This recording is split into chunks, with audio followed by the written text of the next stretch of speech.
નમસ્કાર મિત્રો, સ્વાગત છે તમારું સપ્ટેમ્બર મહિનાના તમામ વન લાઇનર આઈસીઈના પ્રશ્નો જે આખા વિડીયોના સમાવેશ થશે. તો સબસ્ક્રાઇબ કરવાની બાકી હોય તો સબસ્ક્રાઇબ કરી દો ફટાફટ. ચલો શરૂઆત કરી દઈએ આજના વન લાઇનર પ્રશ્નો આઈસીઈના સપ્ટેમ્બર મહિનાના 2025નું કરંટ. ઓકે, તો આફ્રિકન મૂળના લોકો માટે આંતરરાષ્ટ્રીય દિવસ તરીકે કયો દિવસ મનાવવામાં આવે છે? તો 30 ઓગસ્ટ. ત્યારબાદ તાજેતરમાં કોમનવેલ્થ વેઇટ લિફ્ટિંગ ચેમ્પિયનશિપ 2025નું આયોજન થયું હતું. તેના વિશે નીચેના પૈકી વિધાનો કયા સાચા છે ચકાસવાના છે. તો એમાં જવાબ છે પહેલો, બીજો અને ચોથો. તો ઓકે, જોઈએ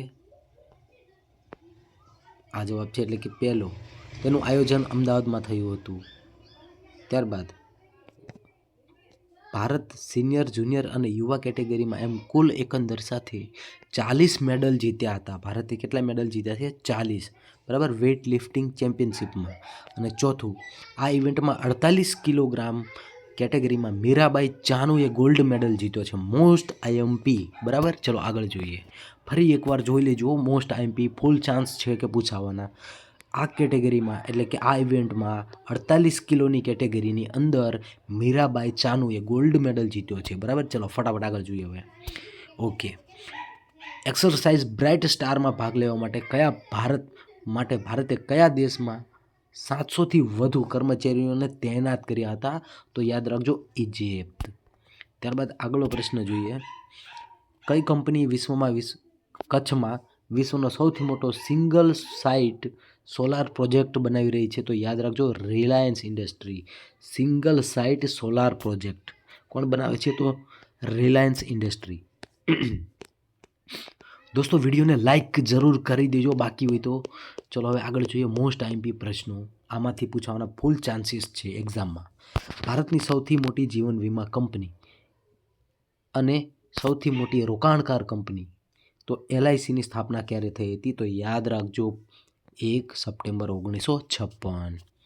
ત્યારબાદ તાજેતરમાં જાહેર કરેલ જનરક્ષક પ્રોજેક્ટ અંતર્ગત પોલીસ, ફાયર અને મહિલા helpline, child helpline, disaster helpline જેવી સેવા માટે હવે કયો નંબર ડાયલ કરવાનો છે? 112. 2024-25માં ભારતના કયા ખંડ સાથેનો વ્યાપાર 100 બિલિયનને પણ વટાવી ગયો છે? તો આફ્રિકા. મોસ્ટ આઈએમપી પ્રશ્ન હતો. આફ્રિકામાં 100 બિલિયનને પણ બિઝનેસ વટાવી ગયું છે ઇન્ડિયા. ઓકે, વિશ્વ નાળિયેર દિવસની ઉજવણી ક્યારે કરવામાં આવે છે? 2 સપ્ટેમ્બર. વિમેન્સ ક્રિકેટને વૈશ્વિક સ્તરે પ્રોત્સાહન આપવા માટે કઈ ટેક કંપનીએ આઈસીસી સાથે ભાગીદારી કરી છે? તો ગૂગલ. તાજેતરમાં આદિજાતિ બાબતોના મંત્રાલય દ્વારા શરૂ કરાયેલ ભારતના પ્રથમ એઆઈ સંચાલિત આદિવાસી જાતિ ભાષાનું અનુવાદ શું છે? તો આદિવાણી. ગ્લોબલ પીસ ઇન્ડેક્સ 2025માં મૂલ્યાંકન કરાયેલ 163 દેશમાં ભારતનું સ્થાન કયું છે? 115. ગ્લોબલ પીસ ઇન્ડેક્સ 2025માં મૂલ્યાંકન કરાયેલ 163 દેશમાંથી પ્રથમ ક્રમે કયો દેશ છે? તો આઇસલેન્ડ. રાષ્ટ્રીય પોષણ સપ્તાહ 2025 વિશે કયા વિધાન સાચા છે? તો એમાં જવાબ છે પહેલો અને બીજો. એટલે કે પહેલો, તે 1 થી 7 સપ્ટેમ્બર દરમિયાન ઉજવવામાં આવ્યું હતું. ત્યારબાદ બીજું, તેની theme eat right for a better life. શું છે theme? Eat right for a better life. આગલો પ્રશ્ન જોઈએ. દોસ્તો, ચેનલ સબસ્ક્રાઇબ કરવાની બાકી હોય તો કરી દેજો, કેમ કે આ ચેનલ ઉપર આઈસીઈના તમામ વીકના ઓલવેઝ તમને પેપર જોવા મળશે, પ્રશ્નો જોવા મળશે. ઓકે, હવે વાત કરીએ રેમન મેગ્સેસે એવોર્ડ 2025 કઈ ભારતીય સંસ્થાને મળ્યો છે?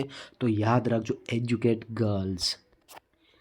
રેમન મેગ્સેસે એવોર્ડ 2025ના નીચેના પૈકી કોને એનાયત થયો હતો? ઉપરયુક્ત તમામ, એટલે કે એજ્યુકેટ ગર્લ્સ અથવા ફાઉન્ડેશન ટુ એજ્યુકેટ ગર્લ્સ ગ્લોબલીને, ત્યારબાદ શાહિના અલીને, ત્યારબાદ ફ્લેવિયાનો એન્ટોનિયા એલ વિલાનુ એવાને, ફિલિપાઇન્સના છે, તેમને મળ્યો છે. ઓકે, ત્યારબાદ આગલો પ્રશ્ન જોઈએ. રેમન મેગ્સેસે એવોર્ડ વિશે નીચેના પૈકી કયા વિધાન સાચા છે?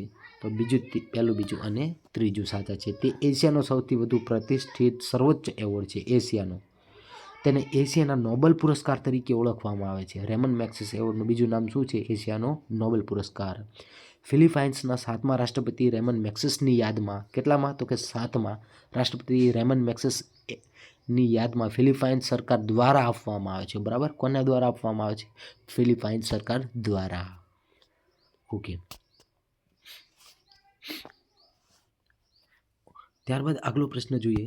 તાજેતરમાં વડાપ્રધાન નરેન્દ્રભાઈ મોદીએ કેટલામાં ભારત જાપાન વાર્ષિક સમિટ માટે ટોક્યોની મુલાકાત લીધી હતી?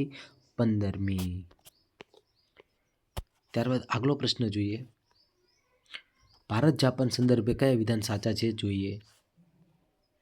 ઓકે, જેમાં ડી વિભાગ ડી જવાબ સાચો, એટલે પહેલો, બીજો અને ત્રીજો સાચા. જોઈએ પેલું, ચંદ્રયાન-5 મિશન અંગે ભારત જાપાન વચ્ચે એક મહત્વપૂર્ણ કરાર પર હસ્તાક્ષર કરવામાં આવ્યા હતા, જે ઇસરો અને જાક્સાનું સંયુક્ત મિશન હશે.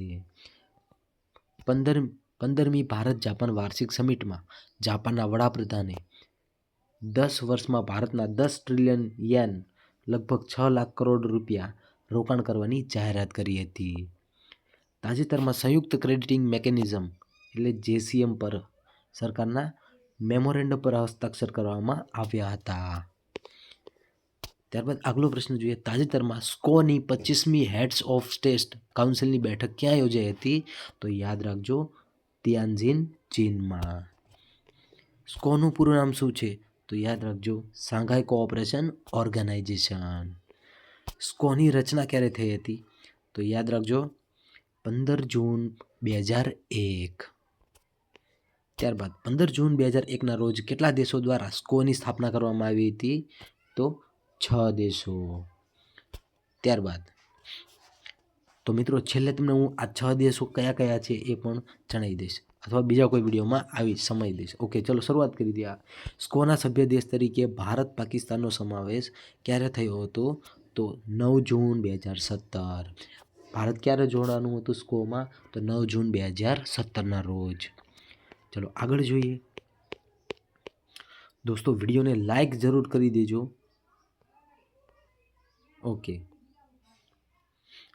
ઓગસ્ટ 2025માં પ્રતિષ્ઠિત બેડમિન્ટન વર્લ્ડ ચેમ્પિયનશિપનું આયોજન કયા શહેરની પસંદગી કરવામાં આવી છે? તો નવી દિલ્હી. તાજેતરમાં ભારતીય સેનાએ કયા રાજ્યમાં યુદ્ધ કૌશલ 3.0 કવાયત હાથ ધરી હતી? તો અરુણાચલ પ્રદેશ. તાજેતરમાં food safety and standard authority of India એટલે કે FSSAIના નવા ચીફ એક્ઝિક્યુટિવ એટલે કે CEO તરીકે કોની નિમણૂક થઈ છે? તો રજિત પુન્હાની.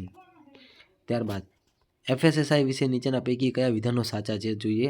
ઉપરોક્ત તમામ, એટલે કે તેનું પૂરું નામ food safety and standard authority of India છે. તે એક વૈધાનિક સંસ્થા છે. તેનું મુખ્ય મથક દિલ્હીમાં આવેલું છે. ત્યારબાદ આગલો પ્રશ્ન જોઈએ. ઓકે, ત્યારબાદ આગલો પ્રશ્ન જોઈએ કે તાજેતરમાં સેમિકોન ઇન્ડિયા 2025 લોન્ચ કરાયેલ ભારતના પ્રથમ સંપૂર્ણ સ્વદેશી 32 બીટ માઇક્રોપ્રોસેસરનું નામ શું છે? તો વિક્રમ 3201.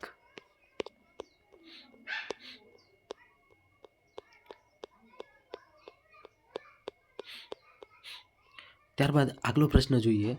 ભારતમાં કયો દિવસ રાષ્ટ્રીય શિક્ષક દિન તરીકે ઉજવવામાં આવે છે? 5 સપ્ટેમ્બર. યુનેસ્કો દ્વારા દર વર્ષે કયો દિવસ વિશ્વ શિક્ષક દિવસ તરીકે ઉજવવામાં આવે છે? તો 5 ઓક્ટોબર. ત્યારબાદ ઇન્ટરનેશનલ ડે ઓફ ચેરિટી અથવા તો દાન માટેના આંતરરાષ્ટ્રીય દિવસ તરીકે કયો દિવસ ઉજવવામાં આવે છે? 5 સપ્ટેમ્બર. તાજેતરમાં ભારત અને કયા દેશ વચ્ચે મૈત્રી કવાયત યોજાઈ હતી? થાઈલેન્ડ. તાજેતરમાં ભારત અને કયા દેશ વચ્ચે યુદ્ધ અભ્યાસ 2025 નામની કવાયત યોજાઈ હતી? અમેરિકા.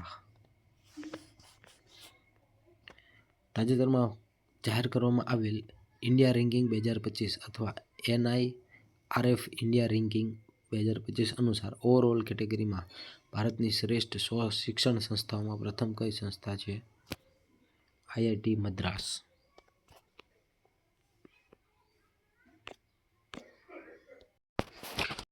ઓકે, ત્યારબાદ મિત્રો આગલો પ્રશ્ન જોઈએ.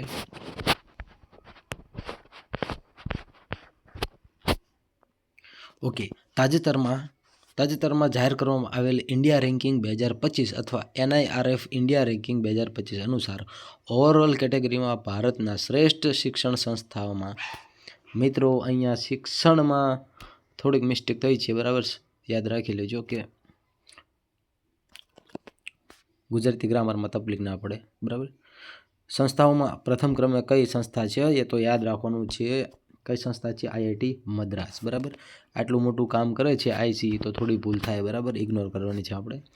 તાજેતરમાં જાહેર કરવામાં આવેલ ઇન્ડિયા રેન્કિંગ 2025માં ઓવરઓલ કેટેગરીમાં ભારતના શ્રેષ્ઠ શિક્ષણ સંસ્થાઓમાં IIT ગાંધીનગર કયા ક્રમે છે? તો યાદ રાખવાનું છે 39માં. ત્યારબાદ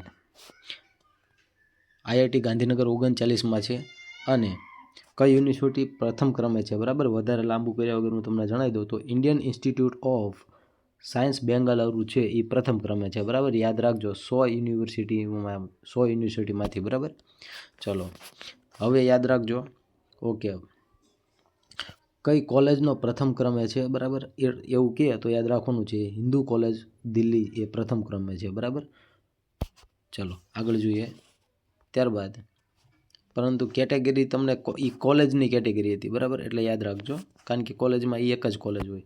હવે NIRF ઇન્ડિયન રેન્કિંગ 2025માં ભારત શ્રેષ્ઠ મેડિકલ 50 સંસ્થાઓમાંથી પ્રથમ ક્રમે કઈ મેડિકલ છે? તો યાદ રાખવાનું છે, જો મેડિકલમાં આવે એટલે તમારે આ જ નામ યાદ રાખવાનું, all India institute of science નવી દિલ્હી, બરાબર. મેડિકલમાં એક જ પ્રથમ ક્રમે હોય, બરાબર, બે ના હોય, અને એક જ નામ યાદ રાખવાનું, બરાબર, મેડિકલ ક્ષેત્રમાં. ચલો ફટાફટ આગળ જોઈએ. મિત્રો તમારે ડિટેલમાં વિડીયો જોતા હોય તો પણ મળી જશે, બરાબર, ચેનલમાં મળી જશે.